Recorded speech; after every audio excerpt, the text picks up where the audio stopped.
Hello guys, ODMT digital marketing.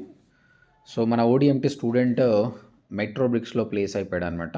Is a fresher and 20,000 salary. నేను చాలా వరకు చెప్పాను కదా, ఫ్రెషర్కి శాలరీ 10,000, 15,000, 20,000 అనేది.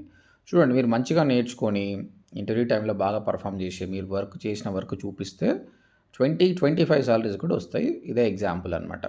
సో ఇతను చాలా బాగా కష్టపడ్డాడు, నేను చూశాను. ఈయన క్రియేటివ్స్ కూడా చేయడం బాగుంది, లైవ్ ప్రాజెక్ట్ చేయడం కానీ. సో మన దగ్గర ఇంటర్న్షిప్ కూడా చేశాడు మంచిగా, టాస్క్లన్నీ కూడా ప్రాపర్గా క్రియేట్ చేశాడనమాట. సో ఇంటర్వ్యూ వెళ్ళినప్పుడు అతను శాలరీ నెగోషియేట్ వచ్చినప్పుడు చూపించాడు, సార్ నేను ఈ వర్క్ చేశాను, ఇలా చేశాను అనేది. దానికి ఇంప్రెస్ అయిపోయి కంపెనీ వాళ్ళు ఇచ్చేసారనమాట. కాబట్టి బీయింగ్ అ మార్కెటర్గా ఈ నెగోషియేషన్ స్కిల్స్ కూడా మనం నేర్చుకోవాలన్నమాట. అది ఎప్పుడు వస్తుంది? నీ సబ్జెక్ట్ బాగుంటే డెఫినెట్గా వస్తుందన్నమాట. ఓకేనా?